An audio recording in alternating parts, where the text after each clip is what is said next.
Baby. All right, we're joined in the media center by funny car, current #1 qualifier Cruz Pedregon, with a 3.959 second pass at 310.48 miles per hour. The ET is currently a track record, and if you back it up tomorrow, it will become the national funny car record. Talk about what that would mean to you. You have such a historic career. What would that mean to have that record as well? Well, it would mean a lot more than words can say. How even if we don't back it up, to have the quickest ET slip of all time for funny cars is really an honor, and it's obviously a pleasure. It's something that I've worked, and my team has worked really hard for, and it's a great run. I mean, it comes at a good time.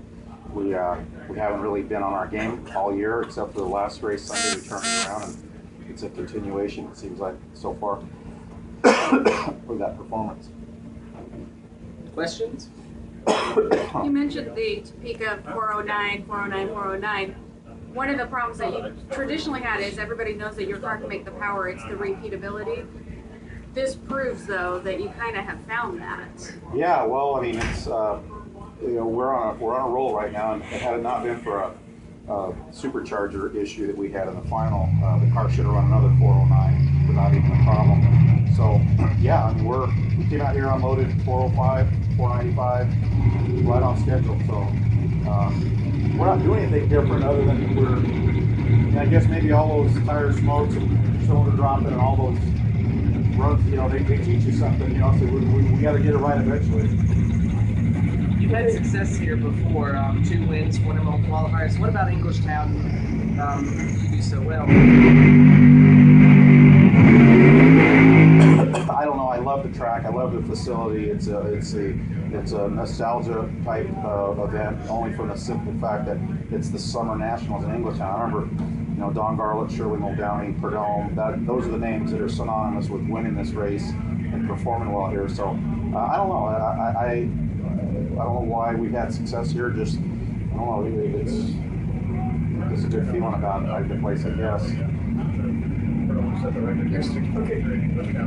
Your speed was only 310 on that road. Did something happen at the Yeah, I think it's slow. I think it might have dropped the cylinder early. I think it would have. I didn't run 320. I think it could have run, a few clicks better than that, like maybe 90, 92, 93. Because it definitely, which threw me. It had tremendous acceleration early, then it had deceleration the second half. So I'm like, I was a little bit disappointed. It's the food. A little bit disappointed because just my feeling towards it. And I saw my guys raise it, because I saw Coletta's running, they'll run the 99, and I thought, man, you guys got a good one there. So when I saw my guys jump up, I thought, hey, well, maybe this thing ran a little bit better. So what it did is it ran so good down low that we got away with scrubbing a little speed off it. Hey, how you doing? At the finish line. So, but it's just a credit. It's really. It's really a credit to the speed early, the momentum just carried this thing. It was a rocket ship. It actually went 317 at 8, which is pretty stellar, really, for a funny car. I mean, you're getting into almost the dragster category there. So it was just tremendous run.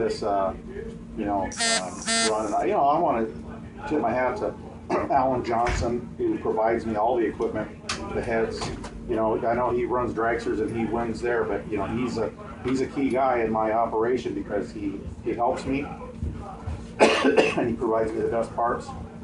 Murph McKinney chassis, just Toyota body, just the whole package. It's awesome. Speaking of your crew guys, was this talk about what's one motor doing to them that they all want to quit? Oh no, I was exaggerating there. When you have a car that won 4 races, went to 6 finals, we had a truck breakdown. We had a little, just some rough edges there. But that happened, and these guys work hard. And when the car doesn't perform, everybody gets testy. But we're this goes to show you hang in there as a team, and you have each other's backs, and good things will happen. And that's exactly what's happening. You are on the verge of a couple of milestones for you.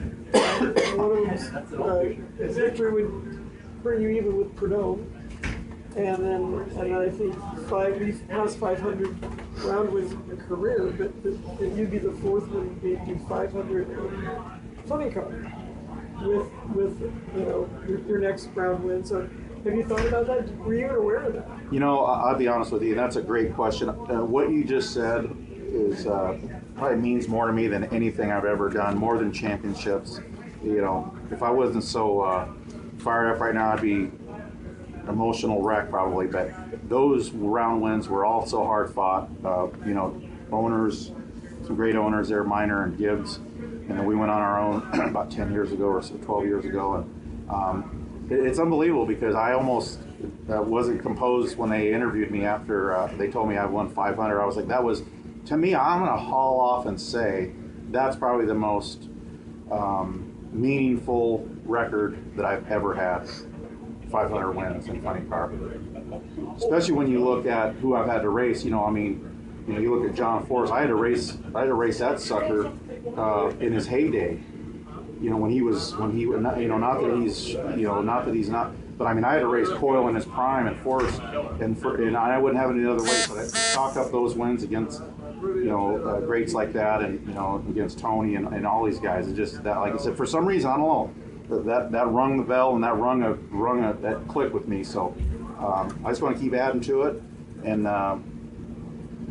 just keep proving to these guys that hey, the little guy might have a little something to say about this stuff before it's over with.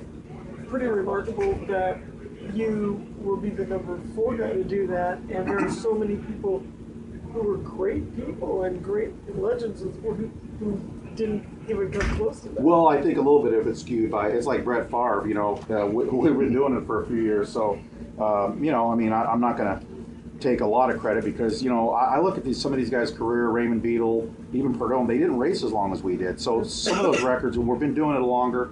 But I think we could hold our own against those guys, and it would be a great, if they could do a fantasy, go back and somehow recreate a fantasy thing. But if anybody that I've ever patterned my career after would be the great Don Pedregon, because in the 70s and 80s he was a tuner driver, and not a lot of people liked him, just like me.